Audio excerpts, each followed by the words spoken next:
16. Come on. Get it. 17. They don't know me, son.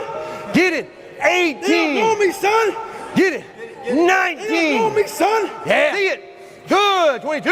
Who's gonna carry the boats and the logs? That's you, buddy. Hello and welcome back. Today we will be doing a book review of David Goggins' Can't Hurt Me. Importantly, we are going to be doing it on the audiobook version, which has a secondary sort of podcast element between David Goggins and his ghostwriters in between the chapters and also in portions of the chapters. I largely selected this book to read because I kind of disagree with Goggins on some hustle core elements, or at least I did before reading this book. We'll get into kind of the substance of my disagreement and what I think now, but I think that it's important to, if you disagree with the perspective, often actually read it. That way you can have the most charitable interpretation of it and not kind of engage in confirmation bias. For this review, we're going to be first summarizing the David Goggins' book. It's a largely biography, not self-help, although there's some deep self-help elements. I would still categorize it as sort of biography, so we're going to talk about the biographical elements. There will, of course, be spoilers. Then we will get into the ideas specifically and talk about what I disagree with still, what I kind of changed my mind on, some things to highlight, these sorts of things. And then we will get into the ratings that you see here, and I will give a sort of justification for my ratings that I've given, as well as, you know, sort of give an idea of who I might recommend this book to and this sort of thing. Let's jump in. So even though it's largely autobiographical, one of the important themes that is tracked throughout the entire book and, you know, weaves in with the story of his life is that he was dealt a really bad hand in life, and that despite all of this, he was still able to accomplish so much. And I think that that is an important theme to be, you know, while we're recapping kind of the biography, an important theme to be remembering is his sort of idea that, hey, look, if I could accomplish all this, you know, with what I had going on, then you can probably accomplish what you want to do. And it's that human potential is just so much broader than, you know, what we think it is. And so, you know, to start off, he had an extremely abusive childhood. You know, his father was violent. He absolutely brutalized him. You get this in the first couple chapters. He eventually flees with his mother and they relocate. He was having difficulty in school. He was cheating on tests. All of his life then was basically basketball, and he was coasting through the academics largely by cheating. He also encountered racism, which he talks about multiple times throughout the entire book, but it's not a prominent feature of the book. And, you know, he doesn't like to focus on it. I think during one of the podcast type sessions, he talks at length that this is not a good thing to focus on, but he eventually acquires a bit of an inspiration in this pararescue guy, and so he wants to go to pararescue school, and then he encounters like kind of his first struggle where he needs to get his stuff together, right? Although he wouldn't say stuff, right? And when he has to do this, he has to pass this test in order to get to pass into the military, and he can't really do it that easily because he's cheated on all of his academics, so he needs to, like, button everything up. He stops playing basketball just so he can, you know, sort of pass this test. He gets into the pararescue thing, and then my memory is a little bit fuzzy, but eventually, you know, he's serving in the military, but eventually he sort of bombs out of a level of training. He fails on a medical reason, but he could have kept going if he wanted to, and he blames himself for this, and he doesn't like himself, and then he eventually gets a job, you know, doing extermination. And so he kind of bombs out. He's an exterminator. He gains a ton of weight. He's interested in powerlifting, though, so it's not like he was completely unathletic, but he gains an absolute ton of weight, just swelling up, and, you know, just kind of a dead-end-looking life where he's just spraying roaches at midnight. He's huge. He's over 300 pounds. Shout out to people who are over 300 pounds. And, you know, he's not liking where things are going. So I believe it was a commercial for the SEALs that inspired him to try and get back on track. And then he looks up, okay, what do I need to do? And he needs to shape up in about 90 days in order to qualify for BUDS training. And one of the things he needs to do is he needs to lose over 100 pounds. And he has to pass a test, which is harder than the test that I think it's the same test, but he has to score higher, that he had to pass in order to qualify for his previous military training. And so he gets it in, and he loses, I think it's 106, something like this, pounds in 90 days. Here's a little bit of a before and after. And so he goes into, you know, the SEALs. And in the SEALs, he just tries to, there's this, perhaps an idea that kind of qualifies or gives an understanding of how he was trying to pursue that, and that was taking souls is the idea he gives. When he was going through SEAL training is when they were getting like brutalized by the guys running them through training. He would try and just make the training harder to make them be like, in a sense, to take their soul, to make them feel ashamed of how bad they had it in buds, and he's just so much better in like this type of thing, and he really qualifies it in this adversarial sense. And later in the book he admits that his adversarial attitude probably cost him in a lot of ways in the military, in terms of gaining the opportunities he wanted, but this is kind of what happens, and it's a bit interesting, but he fails out on medical reasons. He has double pneumonia or something like this, and then his shins get broken too, like just crazy stuff. He's like duct taping his legs together. Throughout the entire, book, he overcomes quite a lot of struggles, but he fails out of the SEAL training once. I think he fails out twice, and then the third time he makes it. He gets it. But he isn't able to deploy in the way he wants as a result of kind of his adversarial attitude sometime down the line, or he isn't able to qualify for the really the team that is deployed most aggressively, the elitist of the best sort of team. And this is something that he wants to be, throughout the book he is pursuing just being the best of the best, and so he's upset about that, but he enters sort of this life of recruiting and becoming a speaker and this sort of thing. And what he does is he tells his story, he goes to high schools, he does various other things, and he talks. But backing up just a point, I believe there was an operation that went really bad, in not a medical operation but a SEAL operation, and people died, and it just was completely foobar. And what he does is he tries to raise money for Wounded Warrior Project, I think is the name of the charity. I don't remember the name of the charity exactly, but he obviously mentions it. And what he tries to do is he's going to do a run, and instead of trying to be as hard as possible and do the hardest thing as possible, instead of doing like a marathon or something like this, he does like 100-mile run with like no training whatsoever, just on the weekend, something crazy to try and raise money, because he wants to, and not only raise money, but he's trying to qualify for a super big race. And this is kind of the element of the story, or this part that I think maybe a lot of people have heard about before, is he, like, with zero training, he runs like 100 miles just kind of on a track in a circle and just completely obliterates his body. But he sort of qualifies for Badwater, which is the toughest ultra marathon race. But the guy who approves the people who get in on Badwater, because you don't have to just qualify, there's only a certain number of slots, is a little bit cagey with him, and so he does more of these ultras in order to have a better resume and this sort of thing. But when he is doing the recruiting element as part of his profession as a soldier at this point, he is going to high school, he's running with kids, he's getting after it, he's waking up at 5 a.m, he's running before he speaks at a high school, or he's running from one high school to another, like this sort of thing. And also in the book, or during the reading of the book, he talks about how he went on a run this morning, like this type of thing, which I thought was interesting. But this is what he's working on, and this is what he's doing. And then eventually he starts to have some medical problems, and it turns out he has a giant hole in his heart. Kind of harkening back to the idea that he was dealt a bad hand. So he's been running these like 100-mile races with a giant hole in his heart, and eventually it's too much, and he has further medical problems a little bit later that have to do with like extreme tightness. But this is like another one of the elements. Hey, I was dealt a bad hand and I did really good with it.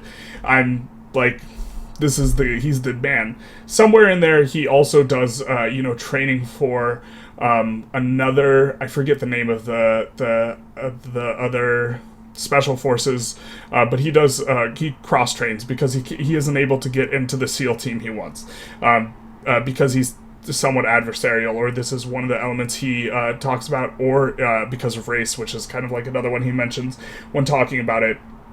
But the hard problems are a bit, eventually he like seems to overcome them, and then he has the second medical thing and he seems to overcome it, and this is kind of his story. The extremely impressive like elements, I think, of it being, well, I mean, it's all oppressive, so I should not probably draw emphasis to anyone, but the story that he often tells is the running 100 miles with basically no training. And he argues, like, throughout, he's going to give kind of arguments for his ideas that he develops in regards to, his story. So one of the ideas he develops relatively early on in the book is the idea of a cookie jar, which is that whenever you accomplish something significant or you overcome a very significant obstacle, you kind of put that away for later. And I believe he advocates literally writing something on a piece of paper and putting it in a container of some sort, like a cookie jar, so that you can pull it out later when you are facing adversity, mentally pull it out, and be like, look, if I did this, then I could do that, this sort of thing. And it's part of this is also an extension of his communication style and why he's emphasizing, how hard a hand he was dealt, and kind of going like offering his cookies to you in the sense of, hey, look what I've done with the hand I was dealt. You can do a lot too, this sort of thing. And so the idea is when you're, on that 25th mile out of the marathon or 96th mile, or when you feel that you're hitting a wall, you reach into your cookie jar and you're like, hey, I did this. This sort of thing. And I think that this idea is great. I think that it's compelling. I don't know if it's necessarily like the strongest intervention. Goggins throughout the book doesn't really cite any sort of thing other than anecdote, which would be one of my general critiques of Goggins, because it's not like there is I haven't seen a study particularly related to, writing down your accomplishments, putting them in a container, and when you are feeling struggling, like rolling it out and reading one of those accomplishments as an intervention. So I don't know how it stacks up against other interventions, but I don't have a problem with this as a sort of, intervention at all. One of my criticisms of Goggins would be that I think that he leans, or his evidence that the evidence, he doesn't really cite evidence that's non-anecdotal, right? And so it could just be that Goggins is a freak specimen and no one's near like what he is and like this type of thing. And then his ideas might be incorrect, or they might only be correct for him. I'm not saying that I think that's the case. I'm just saying that this is a critique that I have of Goggins is it's not a sort of academically vetted perspective. But I think the cookie jar idea is great, and I think it's probably a reasonable intervention. Throughout the book, at the end of each chapter, he suggests a variety of interventions, and we're going to talk about, obviously some of these when we're talking about his ideas, but I think this one's fine. I think it's great. So a bit of exposition I left out during the summary portion because it's highly relevant to this is the chapter where he talks about when he approaches going after the pull-up record, which is this notion that failure is important and that failure is feedback, and that, you need to confront your fears, although confronting your fears is probably an element that would be better characterized as being earlier in the book. But he pursues the pull-up record, and he fails, I believe, once. And then once when he's like on a TV talk show, this type of thing, and then he's like, okay, this is a problem. We got to change things up. Like the bar was too whippy. There was too many distractions because it was like in a news like room or news show place, and he was like, okay, back to the drawing board. And he discusses this idea of after-action reports, or AARs, which I think is useful, but using failure as a form of feedback, and not like an end point, but rather a starting point or a restarting point. And then then he fails the pull-up test again after, going to a CrossFit box and kind of getting everything dialed in much more so. And then he comes back, and a third time he succeeds, and he gets the pull-up world record within 24 hours. Notably, the endurance events are his shtick, and I think that there's something to be said with endurance events as a competitive endeavor. I think that you can just inject more effort into often, or that grit is a more useful thing than, for example, grit's not going to assist you in a 1 rep max type of thing. just lifting the heaviest weight possible, right? But I do think this idea that, failure is an important element, and then anytime you fail, you view it from the perspective of feedback and do some sort of reflection. For Goggins, it's this AARs, or after action reports. I think that this is incredibly useful, and this is a great idea. I don't have any disagreements with this sort of thing, and I think Goggins is kind of on the point with this one. So it is kind of a later element to the book, but he does talk about it. So one of the exercises in David Goggins' book that he kind of puts forth pretty early on, and this was like when he was just shaping up in school and needed to tackle things down, and he quit basketball in order to focus on academics so he could pass that test, is the accountability mirror.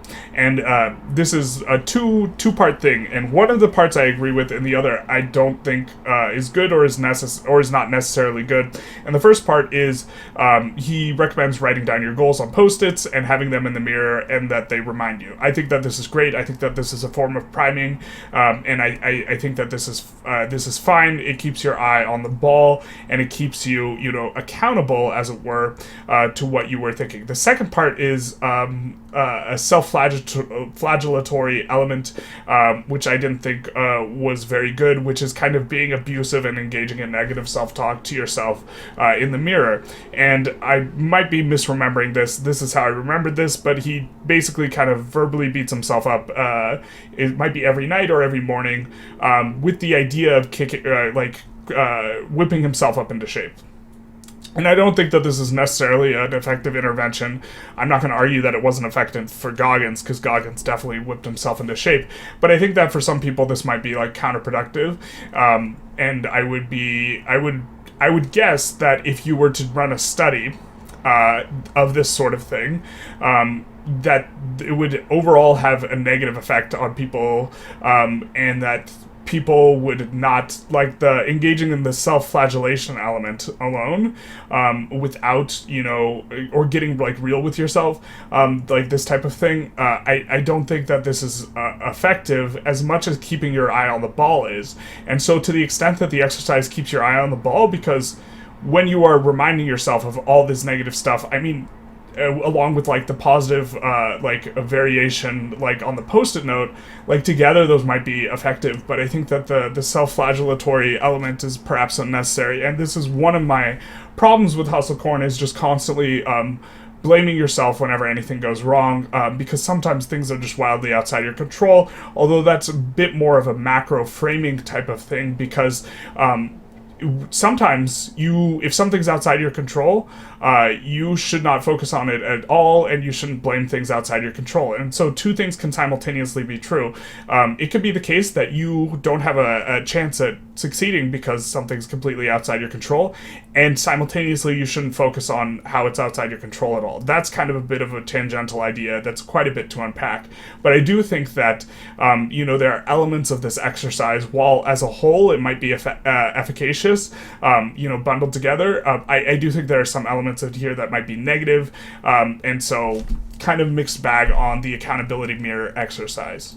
So the accountability mirror also reminded me of an exercise in King, Warrior, Magician, Lover, which are the 4 masculine archetypes according to the book. This is again the type of book that I read because I thought I was going to disagree with it, so I'm not fully bought in on this archetypal idea. I think archetypes are not existent in the aether, that they're just made up, but they still allow you to structure your thinking.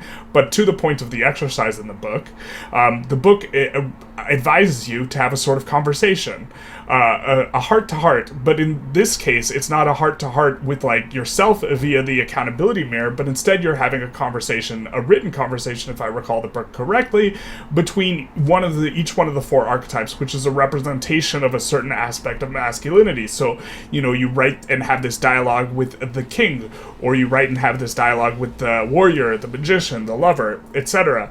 And I think that this useful, it's useful to perhaps have an internal dialogue, because this is a good brainstorming element when you are having a conversation with another version, or another element, that allows you to be creative and access different aspects of, what you are thinking. And I think in the case of the accountability mirror, it is you're having a conversation with the hardest version of yourself.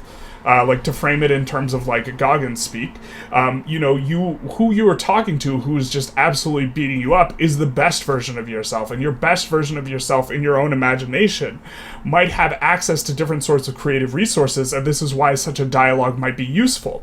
In the book, in King, Warrior, Magician, Lover, the idea is you are having a conversation not with yourself, but with one of these four archetypes, and by coming from that perspective, it might give you the creativity you need in order to kind of unlock different ideas from that different perspective that you would not normally have access to. And so I think the conversational element, the imaginary conversational element of the accountability mirror exercise is there's something to that, but I don't think that it necessarily has to be with like the hardest version of yourself. You could instead have an idealized version of yourself, or even not necessarily an idealized version of yourself, but an idealized element isolated of yourself. And this might be an interesting blend or take on the accountability mirror exercise, where you're doing much the same thing in terms of a conversational element, and you're reviewing your goals, a la the sticky notes, but instead of having a conversation with, like, let's say this hard-ass version of yourself that's just gonna yell at you,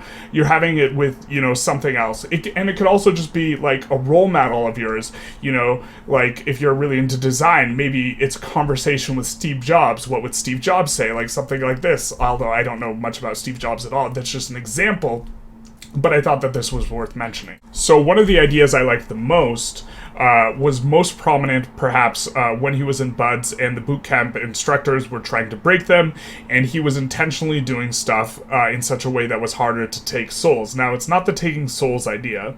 That's kind of, we'll put that aside. And instead it's the idea that you should do stuff because it sucks, and doing stuff that sucks, in doing that you can develop the skill of doing stuff that sucks. And it's this profoundly simple idea that's in my opinion a sharp deviation from most hustlecorn, in that what most of them are arguing is that you should work really, really, really hard to get that bag. You should work really, really hard to get XYZ. And I'm not necessarily saying one should not work hard, but I think that it is this self-flagellating type of work ethic that is, that is working hard for this external thing, for this extrinsic reward, in a way that is, in my mind, not efficient, in that it's maybe not going to let you get what you want as well as, you think it might, but it also just might be self-destructive. What Goggins is, like, arguing for throughout the book is something that I was not thinking I was going to find in his ideas. It was novel to me, and it was just that you are doing something not because you're trying to get something else. It's not extrinsic, like, hard work for, like, just running yourself ragged for the sake of something else. It's intrinsic hard work. You're running yourself ragged to run yourself ragged, to just get better at the skill of being hard. And, like, it like, for me, it was a bit of a click moment where it's like, okay, I can get behind, doing stuff that's extremely hard, just for the skill of being able to do stuff that's hard, for the skill of being able to embrace the suck. And also the notion that embracing the suck is a skill, and this is a skill that you just get better at by working hard on, is maybe not something I was, on some level I was kind of aware of that as an idea, but bringing it really to the forefront of, you're not doing this for something else, you're doing it because it sucks. I thought this was tremendously interesting, and for me, this is the biggest takeaway from the book in particular. Although I'm going to try all the mental exercises a little bit more, and probably do a separate video on that, especially if people are particularly interested in that. But for me, this was like one of the bigger takeaways, is you're not doing it for something else. You're doing it because it sucks. And you're doing it for, like the cookie jar, right? Where you can say that, hey, if something sucks, that's no big deal. I'm really good at doing stuff that sucks, right?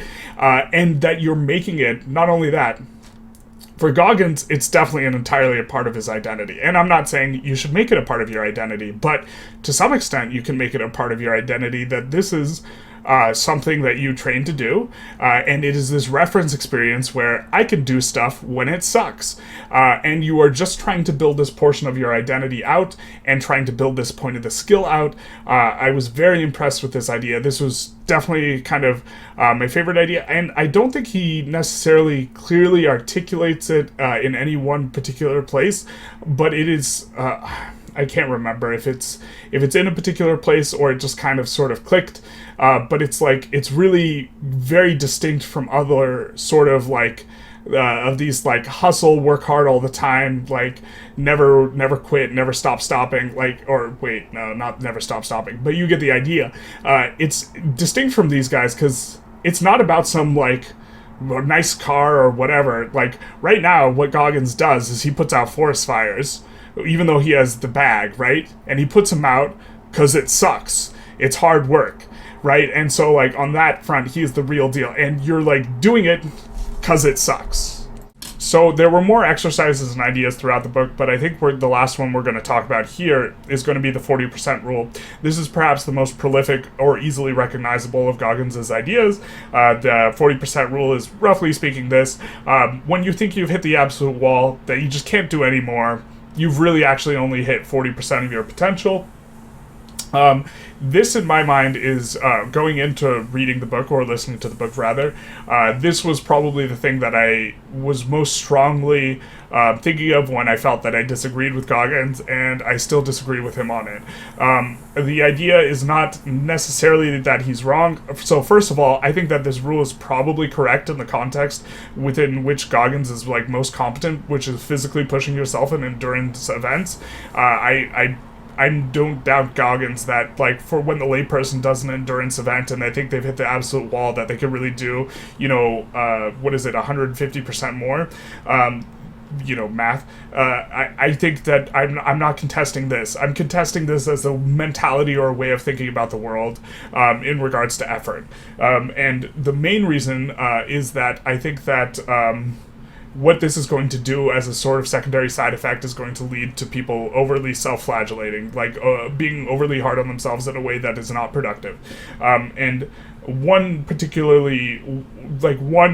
thing that I think about a lot when I think about why I don't like hustle corn is that what the solution is to everything is, oh, I should have just worked harder, or, oh, you should just work harder, just work harder, just work harder, just work harder. And working harder is not actually useful advice. David Goggins actually provides useful advice and exercises throughout this entire book. But work harder is not substantive advice. Just go harder is not substantive advice.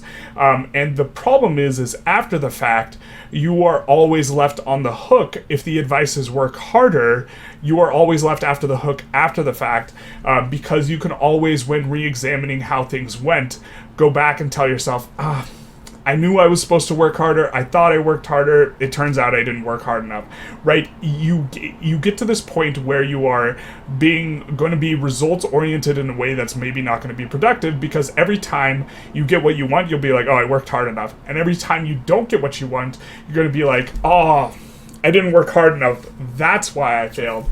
And I don't think that's I don't think it's a substantive way to frame things, and I don't think it's a way to look at feedback. I mean, I think his AARs thing is great. I think that's fantastic.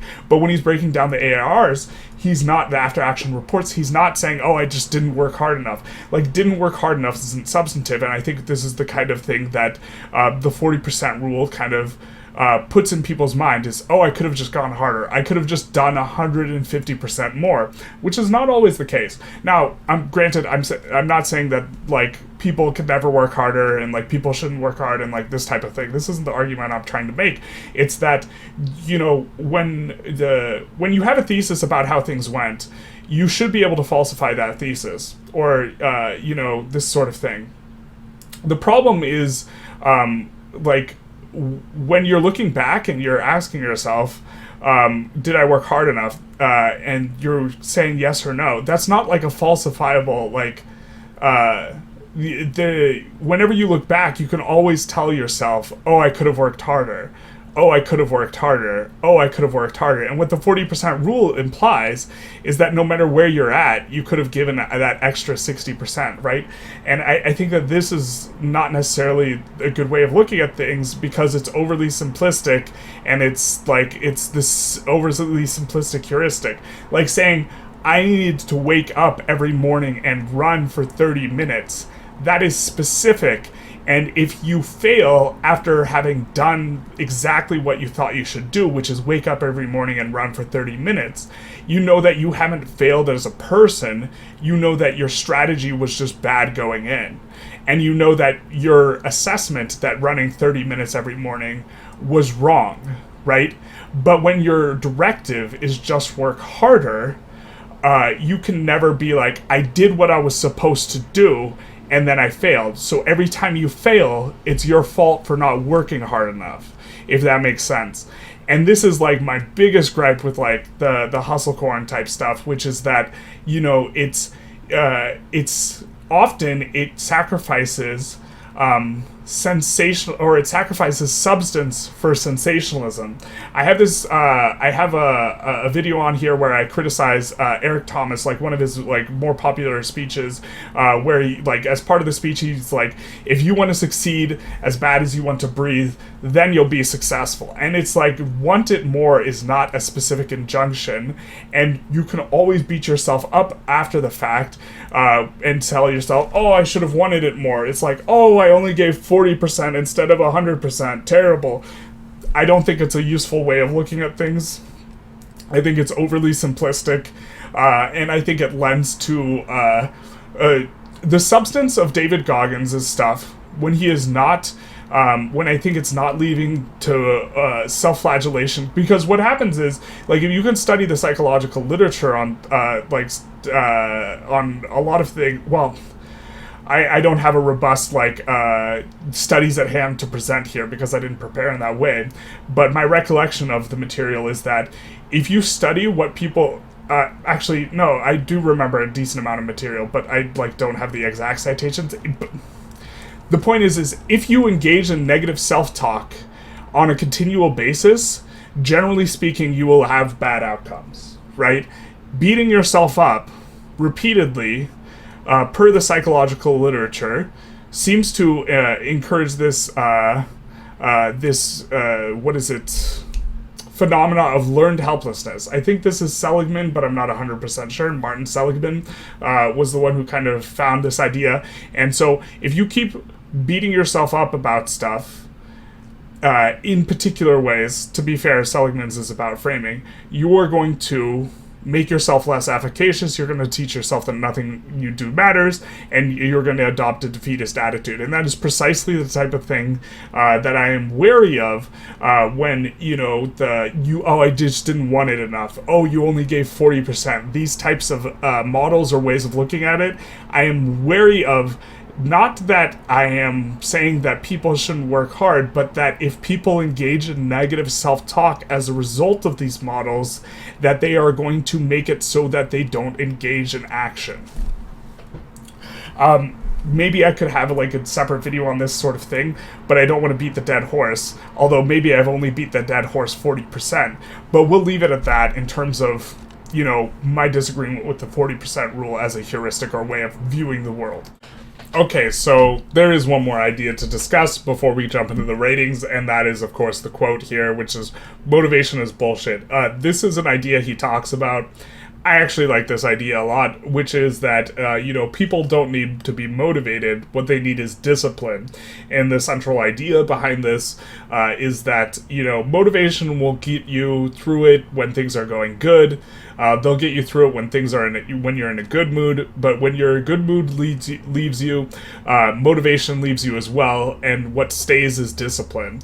And so the idea is that motivation is just kind of the excuse that, I'm not motivated enough, is just not a proper excuse. This is kind of weird coming on the back of my rant of the 40% rule, but I do like this idea, and that's why I chose it as the quote. It's also just a very prominent kind of in-your-face quote, so I think it makes a nice little bit of a splash. But I did want to touch on that very briefly before getting into the ratings. Okay, so for utility, I gave it a 6 with a pretty heavy asterisk here, which is that this book is primarily a autobiography. If you only isolated, I think, the things that are trying to be self-helpy are useful, I would have given it a better score. But the utility score in particular, you have to think of it in terms of efficiency. If you could read a 200-page book and one 400-page book, and they were equally useful in terms of total utility, the one with the 200-page one is going to score better because it is more efficient at delivering that utility. And so this is why I scored Can't Hurt Me a little bit lower than perhaps the degree to which I think it actually might be useful, is that it's primarily autobiography. The autobiography pushes forward a point, which is, he could do it, you could do it, this type of thing, or this is what's possible, this sort of thing. But I am going to give it a 6 because it's largely narrative in structure. It's not giving useful content back to back to back, and to the degree that it's I think it is useful. I think if you just isolated all the content I would describe as useful, and you remove the autobiographical stuff, maybe you would score like somewhere between like 7 and 8, something like this. And so that's a decent score. I do think it's useful, just not hyper efficient at being useful. For novelty, I gave it a 6.5. I think Goggins' story is incredible. I think you can find a lot of other incredible stories too, but his is particularly impressive. In particular, a lot of the ideas or exercises, like that failure is good, failure is a form of feedback, the cookie jar concept, you can encounter these in other spaces, and so to that extent they're not like novel in the sense that they are difficult to find, but I think that they are important to encounter, so that's why there is a little bit of a bump on novelty, as well as Goggins' story just being kind of so incredible. In terms of, I mean, I haven't read or heard of a more incredible story in terms of overcoming physical adversity, I don't think. Actually, you know what? Recently reviewed Touching the Void, and that guy dragging himself miles down to base camp was also pretty impressive. But, for the most part, I do think it's scoring novelty kind of on the back of those two things, not on the back of the ideas being so profound and difficult to find. They're not, but they're probably ones that are worth encountering, and his story is probably pretty hard to find, and so that's why he scored 6.5 on novelty. Very respectable score. By the way, generally speaking, for all of these ratings, for those of you who don't know, scoring an average of over 6 is pretty good, which is why it's green. Okay. For entertainment, I gave it a 6. I think that there's, it's autobiographical, but it doesn't follow, like, a traditional narrative flow, in that there's not, rising action. Well, I guess chapter to chapter, there's kind of rising action, climax, falling action, like this type of thing, and so maybe I should have scored entertainment a little bit higher. I don't know, it's hard to say. I don't think it's, entertaining in the way that a traditional story is entertaining. I think biographies are generally less entertaining and more informative, because biographies or autobiographies do not lend towards a traditional narrative structure, so maybe it's my bias against autobiographies thinking this a little bit. Maybe it should be a 6.5, something like this. But I thought it was entertaining, more entertaining than a lot of the other books I read. I also listened to it, which is a little bit of a different experience, so it's hard to rate it on that. But the listening to it has additional content. By the way, you can get the book effectively for free on Audible. If you haven't done your Audible free trial, you get one free book, and then you have to give your credit card, but then you can just cancel immediately, this type of thing. Okay, entertainment, 6. For style, I give it a 5. I was not particularly impressed, but to be fair, it was also out loud, and so maybe style should be a little bit better. I wasn't impressed by the writing, but to be fair, the author's doing something that's very difficult, which is, or I think is difficult, which is that he is writing in Goggins' speaking style, right? Because it's ghostwritten. The guy who ghost wrote it spoke the book for the sit-downs while he was across from Goggins, and then they talked about it and this type of thing. For style, I gave it a 5. I just thought it was medium. I'm also not an enormous fan of Goggins' speaking style, not because so he curses a lot, and I don't have a problem with bad language, but it's to the extent that it's non-substantive, filler often, and so it's unimpressive in terms of. I gave it a 5 for style. I didn't think it was bad. I didn't think it was good. Medium. For readability, gave it a 7. I found it very accessible. Also, some of the podcast parts in between were like also really kind of tied everything together in a lot of spots, I think, and added emphasis and inflection points that I think made it more readable, or in this case, listenable. I thought it was, I think it's definitely very accessible, easy to digest. I think the 40% rule is easy to digest, it's just bad, but, but I thought it was readable. I would not, if someone was asking for a book recommendation and I didn't feel that they could read difficult books, this would not be a book that I would like hesitate to assign. And that's not a jab at the book. Usually that's a good sign. Like sometimes there are authors who have ideas that are not complex and then they present them in the most complex way possible. And then it's like, what are you doing, my guy? And this wasn't this. It's autobiographical. And for interest, I gave it a 6.5.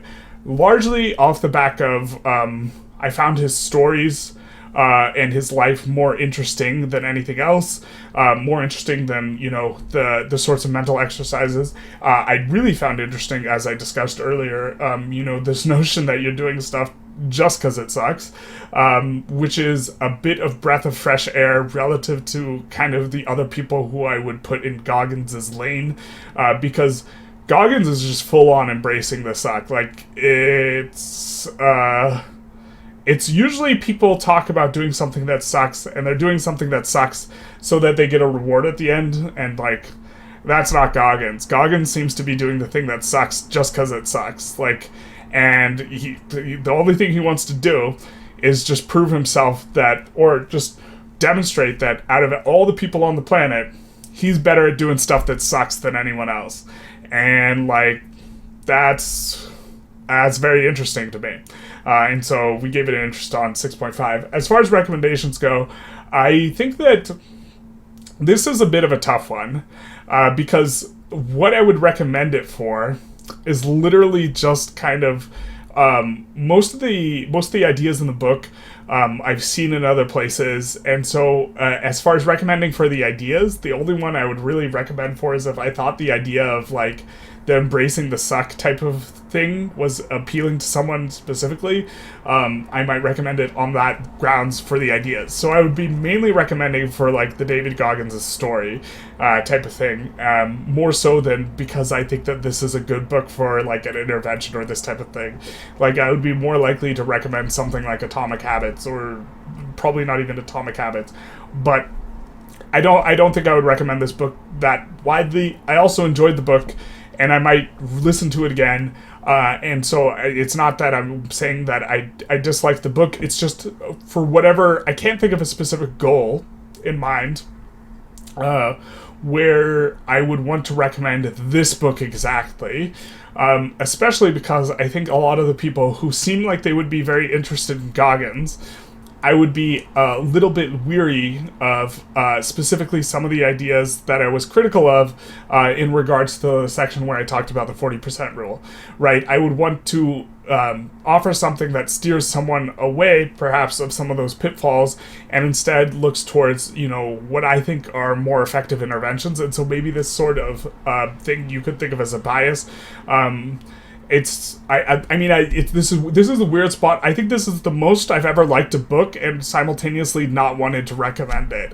And so parsing through that is like difficult for me to do and try and talk about it. But I would just say, perhaps the best way to put it is, if Goggins comes up, I would say I was pleasantly surprised with the book, and that I had less of a, there's still like some things about Goggins that bothers me, like he in various spots kind of brushes off the idea of being dishonest, and like that bothers me a little bit. But like overall, I would say that I was impressed and / surprised with the book, and I would go out of my way to mention that the book is a lot better than I thought it would be, and that I think I would not recommend the book to people who are super gung-ho about reading it, but if someone was like, oh, I'm never reading that book sucks, I'd be like, you'd be surprised. And so I guess I would probably, anyone who's interested in the book or talks about the book or the book comes up, as a kind of concluding thought, I would probably steer them away from whatever their perspective is. I'd probably steer them more middle of the road. Like if they're super sold on Goggins, I'd probably try and read something else. And then if they were like, Goggins is terrible, I'd be like, you should give him a shot, like this type of thing. Anyways, I hope you enjoyed this review. If you did, please feel free to like, comment, subscribe. If there was an idea that I talked about that you would like to hear me talk about more on, because we talked about Goggins and ideas and all this sort of thing, please let me know, because we can do videos on that. And other than that, have a good day.